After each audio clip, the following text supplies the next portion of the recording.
Hey everyone, welcome back to the ScholarAI Founders Pod. Reminder to catch us on all the typical podcast locations and find us on our YouTube channel. So, a lot going on today, fellas. Shashi, let's start with you. We're coming off the aftermath of the U.S. presidential election. Not a lot of drama building throughout that election. It was over pretty early, as I say. So, how's this sitting with you? Just any thoughts in the aftermath?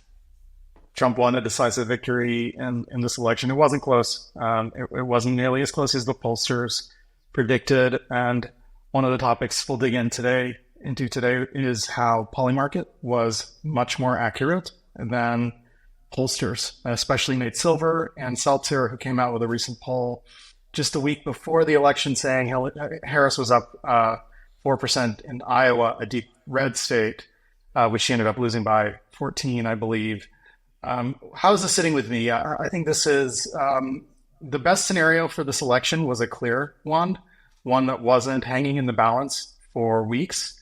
This is a clear decision by the American people, and so that's positive in that we can all move forward, knowing what the outcome is right away, and that's a welcome change from the last couple of elections, some of which Trump fed into frenzy around.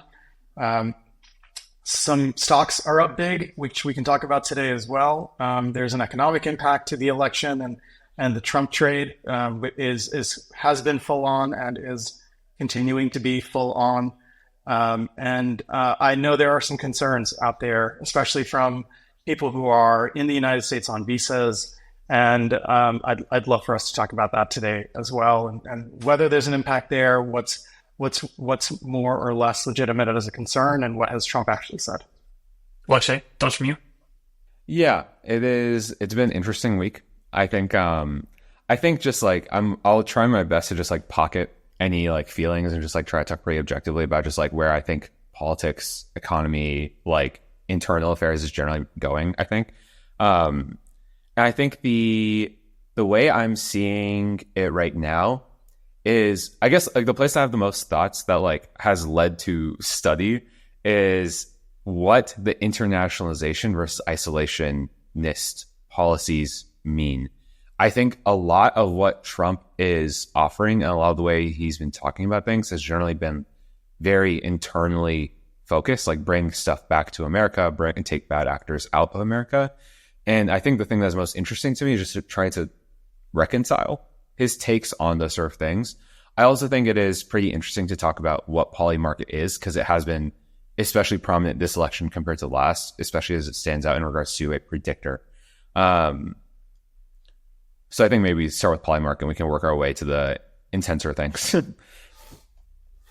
Yeah, that sounds great. And just for those who may not be familiar, there are two prominent betting markets, for lack of a better word, PolyMarket and Kalshi here in the U.S. And so Kalshi was the first legally operated gambling market that allowed people to bet on the outcome of the election and many other things. PolyMarket is an international market that usually exchanges in cryptocurrency. So, Josh, I'm going to kick it to you first. What are your thoughts on betting markets for futures, political outcomes, and others generally? How do you think they played a role in this election? And then to your comments earlier, how do you think those compare with the traditional polling mechanisms used by Nate Silver and others? Financial incentives are shown to be hugely motivating to get the answer right. And that's true in our work. That's why we work for money. We have a financial motive to do a good job. This is the root of capitalism. It's why capitalism has proven to be a more successful model than communism. Fundamentally, a top-down, single authoritarian governing body has failed to produce as much output as a capitalist system. And then we see the same thing in markets, including betting markets. If you are betting on an election outcome or a sports outcome or any outcome, you have a huge incentive to do the homework to get it right. And fundamentally, I think that's what we saw in the betting markets is what we saw is a Frenchman named Theo, as an example, who came up with his own polling strategy, which he used the neighbor method, which we'll share here. His methodology asked, who do you think your neighbors are going to vote for? And by using a different polling methodology, he worked with one of the leading pollsters, which he couldn't name. He commissioned his own study. He found a strong trend toward Trump. He thought the pollsters got it wrong, and he made a wager. My understanding is his net worth was around 30 million. He basically bet the whole thing. He went full YOLO, like just go for it. And he won big. He won $48 million, is my understanding. And that's an example of how the betting markets have a great incentive to drive correctness. Whereas what you see from Nate Silver, who clearly was very wrong, he ran 80,000 simulations the week before the election. He posted that Harris won in slightly more than half of those, which basically provided no useful information whatsoever, and was completely wrong. Let's just be honest. Nate Silver was wrong. He was badly wrong, and his methodology is so fundamentally flawed that his reputation is severely damaged now as a pollster. The queen of polls, Ann Seltzer, released a poll the week before the election that showed Harris had such a lead that she even had a 4-point lead in Iowa. And this queen of polls was supposed to be the bellwether indicator of where the voting populace was. She was incredibly wrong. Harris lost Iowa by 14 points. So what are we seeing? We see the traditional polling methodology as completely broken. This is nothing more than reading tarot cards and reading palms. And we need to start over. In terms of polling, and the only place that is worth starting from really at this point, what's got signal? The only thing that has signal is PolyMarket. Betting markets have signal. Everything else is just noise. Out of curiosity, just in response to that, Nate Silver was the most accurate pollster in 2016. Favoring Donald Trump in more simulations than any other. Do you think there's been a fundamental shift since 2016 to make the polls less accurate now? Or do you see it as the emergence of something with higher signal, a la the betting markets, just being able to supplant the traditional pollsters? The 2016 election, I believe Nate Silver's forecast was, I'm going off of memory here, but I believe he predicted a 34% chance that Trump would win, and that was higher than all of the other pollsters. And so he was given that sort of like acclaim because of how high that number was, 34, compared to something in the 5 to 10% range that was predicted by the other pollsters. So I don't think there was more signal in 2016. I think it was the same amount of signal as there is now. It's just that now we have something better than polling random people at a mall. First, who goes to the shopping mall. Second, who's willing to stop and talk to you. And third, who's willing to give you a real answer. I mean, I don't think it was fundamentally so different. I think maybe the population that actually shows up to the places where they're polling are different.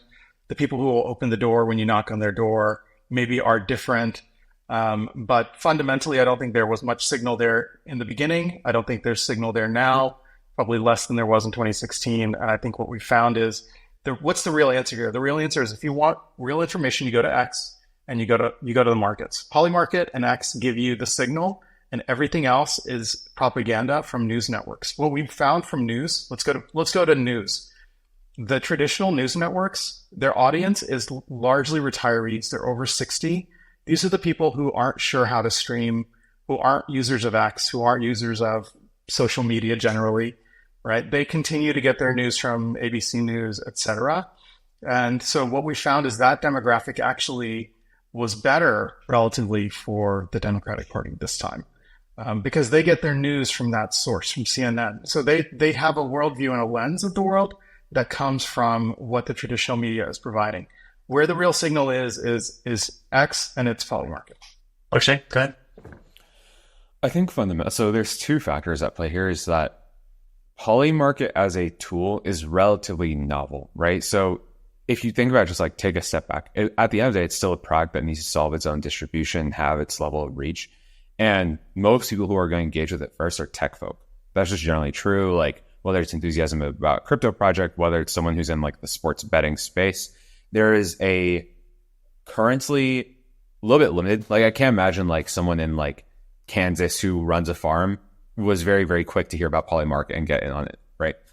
So that's one dimension that I think plays into like PolyMarket success. I think as time goes on, will continue to do better. On the other side, I think the most obvious thing to me, just like psychologically, people are going to be the most honest when there isn't another person in the room reacting to how they're saying things, right? People are honest when they're anonymous. They speak very truthfully about their feelings and the way they see things anonymously, right? And so I think this is very much a case in my eyes of like PolyMarket does well in prediction because it's letting people speak with their minds without an audience effectively, right? It's a way to stake an opinion without being super committed or having to defend it to another person, especially in something like politics where, you know, it can be contentious or different views are always present.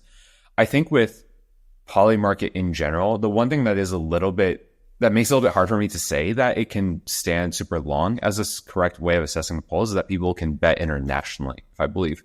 So I think like it'd be interesting, I think it'd be more representative as a poll if there was a way to like subsection, like where are these bettors coming from? Like, can I see if it is only US folks and then see which way they're leaning?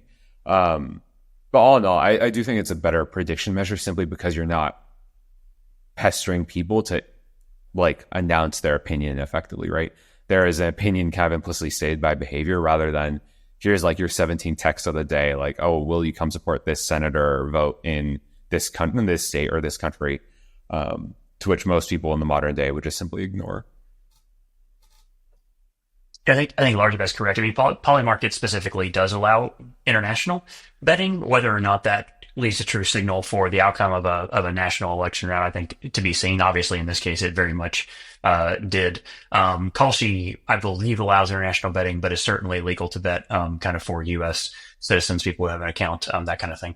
And so, yeah, Josh, I completely agree with what you're saying as far as polls being the data being inaccurate, essentially. I think the thing that people miss in these polls are that the probabilities of assignment are a spectrum, and they're just simply not binary. So looking at 2016, when Nate Silver had a higher probability of outcome for Trump than other pollsters, it isn't a binary bet in the same way that these prediction markets are, right? On like in Kalshi or PolyMarket, it's simply a simulated probability spectrum of outcomes. It's not so 50-50 is essentially the flip of the coin, which, you know, in this scenario was wildly wrong. And I think that's a testament more so to the quality of the data of these kind of polling mechanisms. Like you're saying, people who stop them all, people who are willing to give their opinion, which I think you're correct in that anonymous, voices tend to be more truthful than,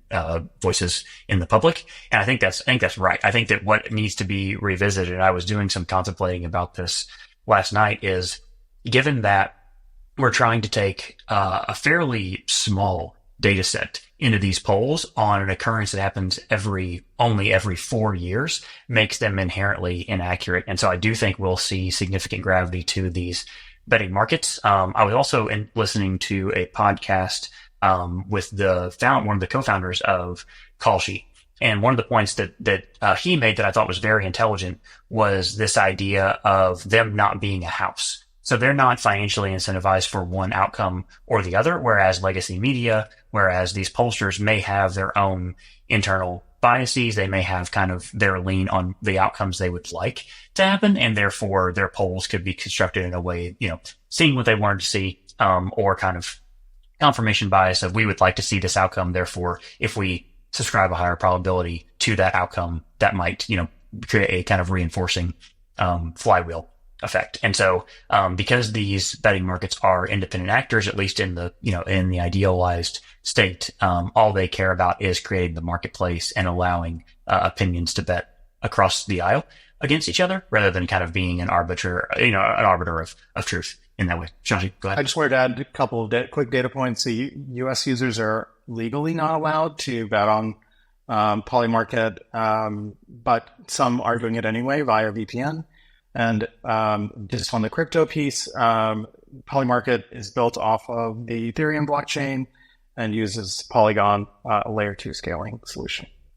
Cool thing about it, I guess, is like Twitter has been fun over the last couple of days. But the one thing interesting that I learned from Twitter is that PolyMarket's probably the first like NFT project that's reached like mainstream traction. That's pretty cool. Like, again, all events aside, like that's a pretty cool thing to be able to say. And it's interesting that like all this ended up aligning, and like we officially have like an NFT product that like people are using that's not visibly like, oh, here's this like exclusively blockchain thing. We're only used by blockchain people. We're all enthusiastic about the blockchain product. It's just like, it's simply there. It's NFTs under the hood. People are using it and getting value out of it, which is nice. I'd like to just tangent for a second on legacy media and the incredible incentive legacy media had to drive the election in one direction. And I say that because of the pharma industry. So the pharma industry, most people don't know this, 75% of the revenue of these legacy media outlets comes from pharma advertising. So these are drugs that are being advertised on legacy media, MSNBC, CNN, etc. And when pharma is that big of a portion of your revenue, you have a huge incentive to support the pharma industry. That is fundamentally what is their key incentive of their customer. And pharma does not want deregulation, and it does not want scrutiny, a revised set of scrutiny, because they have managed to gerrymander incredible amounts of advantage into the political system. So what we've seen is pharma go toe-to-toe with a deregulatory mindset, a completely blank slate revision mindset, and pharma has lost. Pharma played every card it could, basically, against the Trump agenda, which the part that was most threatening to their business is the part of the business that threatens their monopoly in being able to sell high-priced drugs. If you look at the pharma industry in other countries, they can't sell for nearly the same prices, and they basically have built in a monopoly and revenue stream through the US government. And so while that may be a bit of a deep take, I think that's a fundamental like incentive difference between the two political parties that drove pharma and thus their megaphone, which is legacy media, to drive information toward one candidate and away from the other. I think incentives aside, I think the thing that is becoming overwhelmingly clear is that legacy media is going to have to shift fundamentally in the way that they have kind of survived to date. We're seeing more momentum go to streaming services, to social platforms, to YouTube, etc. Even the ways in which people are getting kind of their news being the other alternative markets. I think that we're going to see a kind of reorchestration of what the legacy medias are. And if you look at their general viewing demographics, to your points earlier, Shashi, these cohorts of audience members are typically 70. Or so, and it's fundamentally is going to change. And so, taking a tangent from there, let's turn our attention to what we think a Trump presidency is going to mean. So, Lexi, I'm going to start with you. How is the news kind of settling on you? What do you think this presidency is going to look like going forward? I think. So when 2016 happened, I think a lot of the same verbiage was basically there about like same stance on immigration, same stance on internationalization of the US.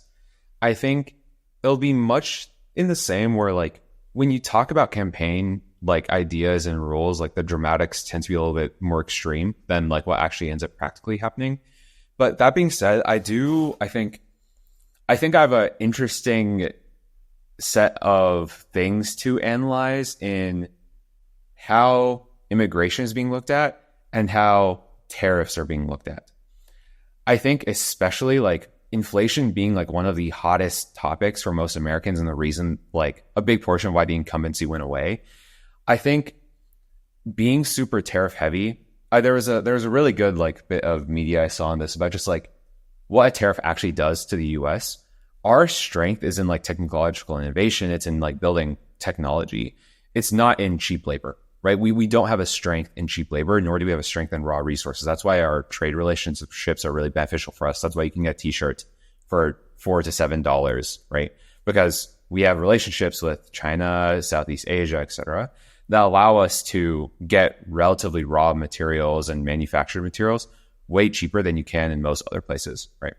And I think looking at the idea of like bringing manufacturing back to America, like bringing that all onto home territory, I think fundamentally it's a good idea. But I think the thing that ends up kind of perplexing in my eyes is if you've put a tariff on like your biggest like manufacturing supplier and are like our raw material suppliers, yeah, you can build factories, but you still need materials to come from somewhere, and that depends on trade relationships that are well established. And right now, one of those big ones is China, right? And what's going to happen is that even if we do manage to like figure out internal raw material sourcing, internal manufacturing, the price of things is still going to go up, right? Inflation is still probably going to happen if that plays out, simply because tariffs mean that our competitive advantage in tech and in innovation, it's one that we have to figure out how to replicate to basic manufacturing. And the cost of getting manufacturing up to a good standard is going to be high, said simply. And I find it interesting in that most of the Republican platform was run on improving the economy. And I think, to be determined whether or not that will hold true. But I do think the thing that gets fundamentally overlooked by a lot of people is how much of a tax on the purchasing of goods tariffs can be. That can manifest in higher purchase prices for common items, exactly like you're, describing, Lakshay. And so depending on how those tariffs are actually implemented, which goods have increased tariffs on them, we might see the cost of goods fundamentally rise in the US, which would be inherently inflationary. Now, if there are offsetting factors, I mean, the economy is a multifactorial kind of, intricate web of many factors, tariffs being only one of which. And so I do think it's interesting that so many people, I think, would have voted for lower taxation if it was described to them in plain terms, however, supported a candidate that has been adamant he is going to raise tariffs, which will end up being an alternative form of tax on kind of the American consumer. Sasha, any thoughts there? Okay, so I want to just take a minute to talk about globalization and the worldviews of globalization versus nationalist policies in the US. So we saw the Soviet Union fall it was starting to fall in the late 1980s. Among us, I'm probably the only one who was alive in this time period. And then in the early 90s, we saw the end of the Soviet Union, USSR, formally. At that point, we saw NAFTA in 1994, the North American Free Trade Agreement, which began this era during Bill Clinton's administration of globalization. China started opening up around this time. In the 90s, in 1992, there was a Southern tour by Deng that opened the Chinese market. And so what did we see? In the 90s, we saw a turn toward globalization. And what that led to was all of these markets around the world getting integrated. We had a strong U.S. Navy, and the U.S. Navy sort of created this environment of free trade all over the world. So we would use our Navy to secure trade routes, and goods could move from one country to another, and we can kind of engage this global workforce. So that global workforce started plugging in with each other and shifting goods and services around. And the internet then accelerated that. So you could buy something using the internet, have it shipped from some other place in the world and arrive to you via these shipping routes. So that continued, and then we saw the rise of China as kind of the biggest beneficiary of this global trade system. We also saw oil and gas was primarily a Middle Eastern good. So this is something that came from Middle Eastern countries and refined all over the world, but fundamentally the source material came from the Middle East. What's changed is that now we have a lot of US labor. We have an amazing number of hardworking and talented immigrants in the United States who are providing an influx of labor. We also have oil and gas in the United States. So we've discovered a lot of oil and gas opportunities. And if I'm mistaken, I think the United States is now the largest producer in the world of oil and gas. So what does that mean? We have our labor and we have our energy. So we now have a different set of inputs to the equation for how do we best improve lives here for our people. That's our fundamental responsibility. It's the responsibility of our politicians to think about us. And it's the same for French politicians should be thinking about the French, Chinese politicians should be thinking about the Chinese, and so on. And our politicians should be thinking about us in the United States. And so that's what we're seeing. We're seeing a return to what's best for us, our children. How do we create a better life for our children? And how do we update our equation given the influx of talented labor and the new sources of energy we have here domestically? And that creates a more nationalist view, because what we've been doing is using billions of dollars to subsidize this global trade infrastructure that fundamentally we don't need as much as others now. Others need that infrastructure more than we need it. And therefore, we are subsidizing other countries. And when China, for example, when we can't send our cars to China for sale, but they can send theirs to our country for sale, that creates an imbalance. And so the way I see these tariffs playing out in best case scenario is if another country is willing to grant us open access to their market, we should be able to grant them open access to our market. It should be bilateral. And if we can't achieve that bilateral parity, then that globalized trade system doesn't work for us as much as it works for them. Yeah, this is admittedly an area where I have just less developed thoughts. Like I've read several instances of where the benefits of the U.S. kind of remaining a global hegemon and keeping trade routes open, protecting the northern part of Australia from the southern part of China, as an example. Like there are many advantages, at least as it's been described, and I've been able to digest it, of the U.S. remaining a global hegemon and protecting these trade routes, kind of using military might to, for lack of a better word, influence the kind of adoption of Western ideology, democracy, etc., across the world. This is one in which I very much struggle with, because as we talked about before the election, this idea of how much is the U.S. meddling in global affairs versus how much is the U.S. looking internally to improve things domestically. I simply don't know. I mean, I just don't have enough context here to be able to really deliver a sort of concise opinion around which one I believe to be better. I think ultimately we'll see how the tariffs play out. I think that we'll see how national conflicts that don't directly involve the United States, but that the United States are involved in, whether it be Russia and Ukraine or elsewhere. I think that we're going to see rapid change, hopefully for the better over the next couple of years, especially with, as Lakshay mentioned, this incumbency moving out and a new kind of regime taking over. Lakshay, moving on from tariffs, I'm curious how you think things beyond the financial markets might play out over a Trump presidency. I guess like the key things so removing tariffs, like putting that aside, I think the immigration conversation is a pretty intense one, and like reasonably so. I think for a lot of people, it's like pretty concerning, naturally, given the, I don't know how else to describe it aside from just like very draconian, I guess, like attitude on immigration that the new presidency should tend to have.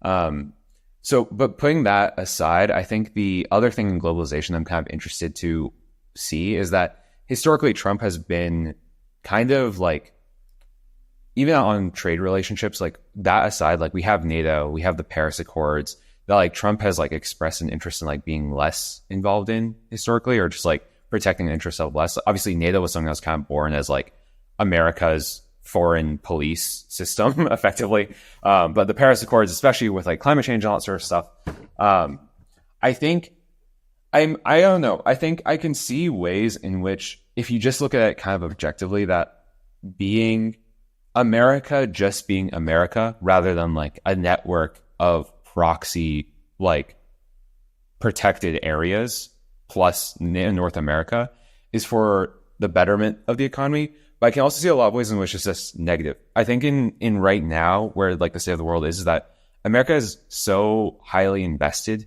in foreign affairs.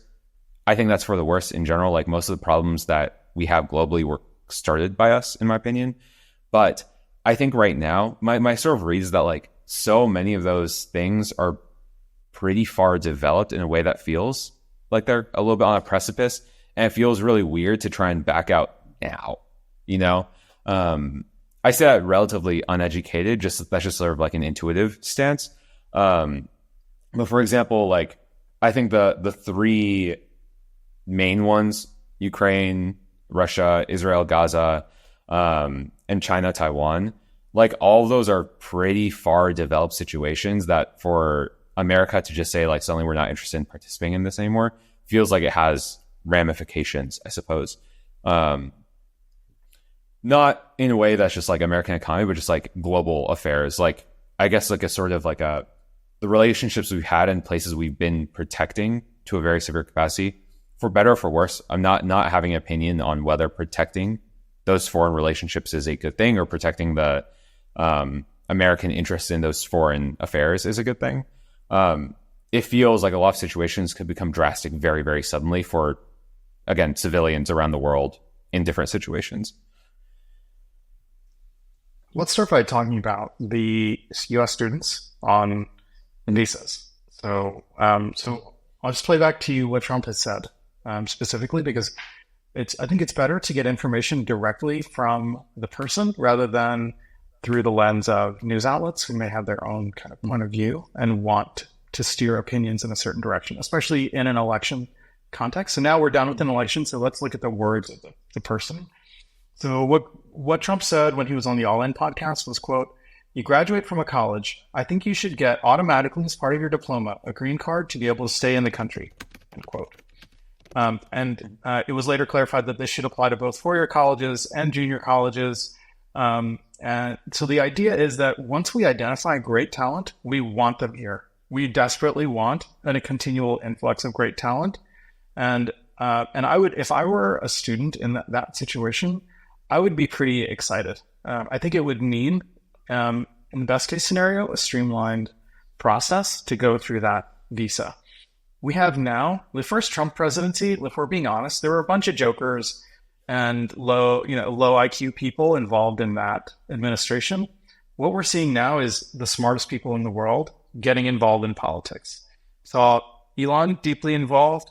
Naval Ravikant has apparently volunteered to take part in the administration and be part of that. We see many really smart and talented people. I see in my network people who were diehard Democrats, myself included, 8 years ago, who are now seeing the opportunity to create a roaring 20s, an incredible growth story, not just for people who are already here, but for the talented people who want to come here. And so tech people know more than any others probably the importance of bringing talent in and retaining talent from outside the country to stay in the U.S. I have lots of family who are, for example, in that exact situation. And so if I were in that position, I would be pretty excited about the opportunity of a roaring 20s. The one thing that I think, just to add on the other side, what else has Trump said about this? In the position of protests against the United States, specifically with regard to Hamas, he spoke, I don't have a direct quote, but essentially he wanted to deport students who were protesting against the United States. So if you were in that situation, my advice would be don't protest against the United States. Don't position yourself as anti-American in the United States. That's not a great place to be. But if you keep your head down and work, if that's what you're here for, to build a better life for yourself and your family, this should be an incredible opportunity. All right, kind of just instantly double click because we're about to get a little contentious. Yeah, go for it. That last thing you said, do you think that's generally an outlook where you can't be vocal about the government is a good thing? I said that in kind of big way, but it's so dangerous. Yeah, I think we should have free speech. I think where that becomes really there's a fine line there is where you can imagine. Let's paint an opposite. Let's paint a negative scenario. Let's say you're Iran. You want to send agents into the United States who are going to undermine the country. Right? Let's just take the most extreme, sinister plot you can imagine. Mm-hmm. And your job was to create unrest, some civil unrest, and protest in the United States, right? These are kind of deeply indoctrinated agents of the government in some other country. Mm-hmm. Just picked Iran as an example. In that case, what would you want the government to do? You would want the government to say, "Sorry, you can't be here," right? Or worse, mm-hmm. If you had kind of government agents in our country. Would you agree with that? Yes, I would want, again, a bad actor is something that's hard to quantify. But in this case where right. someone is actively trying to cause civil unrest, yes, they shouldn't be in the country.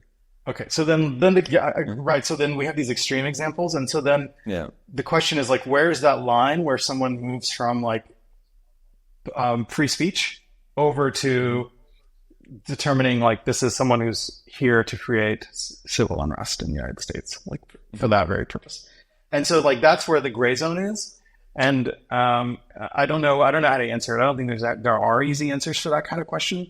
But my advice would be, while you're going through this visa process, to not expose yourself, right? Like, don't put yourself in that position where you're like vulnerable. I know that's not ideal, but the real world is not full of ideals. And if you're in a position where you're trying to build a life for yourself, I was born in India. I came to the United States as a child. My family was trying to build a life for ourselves, and that was our top priority, to create economic freedom, security, opportunity for our family. And in the middle of that, if we, wanted to die on the cross of like some protest, I'd say like that was good. That was going to be a bad idea. Let's not put ourselves in that position. Yeah, I think implicitly, like, so much of what I look at as like fairly difficult to talk about is immigration related. And like, I think one of the positive things about America, just like at like a philosophical level, is that by being a democracy and being so open to immigration historically, like, we've created a space of diverse thinking. We welcome in historically. We like make space for refugees. We help in humanitarian crises and try and just make sure that like, if we look at democracy as one of the best inventions of humankind, it is positive in a way that we quote unquote spread it across the world to like make space for people who are under authoritarian regimes or under dictatorships or in war-stripped countries to live a better life, right? And I think the most difficult thing to me is, I think, looking at immigration just as a topic in general. Like, yes, I understand that increasingly more and more countries are becoming fairly isolationist. Like, they're becoming interested primarily in how do I protect my national interests?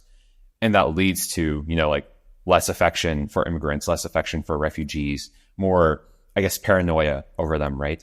And a lot of the Trump campaign like thrived on that, right? That the typical voter is someone who is exposed to just like the bare minimum personality, like simpler ideas, and just kind of doing a vibe check. And I think the Republican Party in general has done a very good job of cultivating fear over international entities, right? Like, whether that's immigrants that we say are the cause of problems, or whether we say that's China and the relationship with us economically.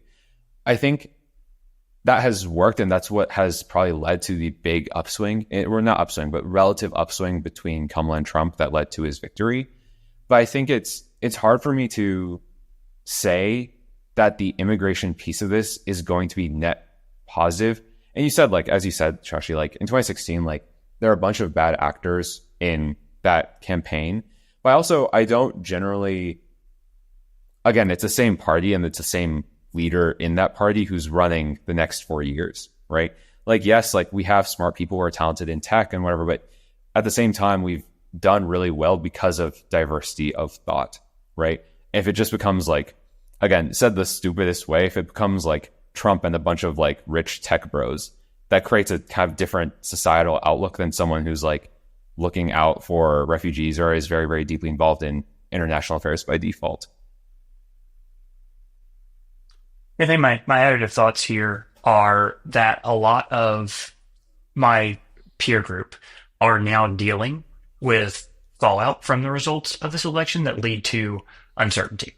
And uncertainty in the purest form of the word, meaning these results could be net positive for them, as you outlined, Shashi, or they could be net negative in they are separated from family members, have to relocate because of jobs or other occupational turbulence, need to create contingency plans in the event that some reservations that were previously reserved for them to be in this country, either on a short-term basis or because of some employment or student status, would be revoked or otherwise changed and have them need to find occupation elsewhere. So I think, as being someone who was born in America and has lived here forever, whose family, for essentially generations has been in America, I think I am the least of which you qualified to speak on this. So all I would like to do during this time is give voice to people that are sharing concerns with me around what a Trump presidency might mean for them. Are they going to have to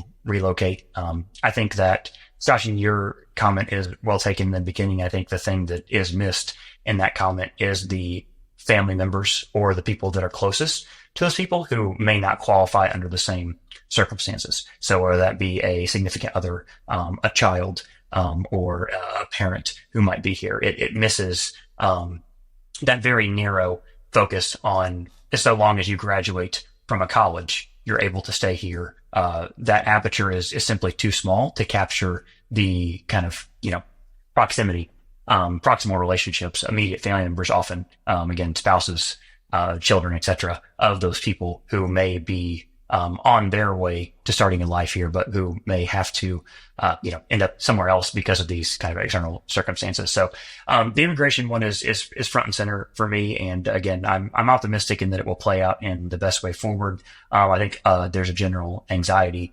around looking back over how the previous Trump administration and the regime, handled these things and, kind of projecting that onto the next 4 years. And then, in closing for that, I think the thing that gives me the most pause is, while I agree with you, Shashi, in that this campaign was fundamentally different than the last one, my hope is that the cabinet is more thoughtful. Trump specifically has a demonstrated track record of essentially flopping and flip-flopping his words once he has achieved the desired goal. And so I just have very little confidence, and this works both positively and negatively, in words that he has delivered on the campaign trail and the kind of follow through that will end up happening once he actually has his cabinet members in place. And again, I'm optimistic that we'll end up with the best end of that spectrum, and any of the kind of policy statements he's made that I don't agree with, then maybe those will also end up in the opposite spectrum. But I am not very confident that we will see better days for the people that are the least fortunate under a Trump regime compared to what it would have been under a different regime. And that does include other members of the Republican Party who, I think are thoughtful in the way in which they, look at these problems.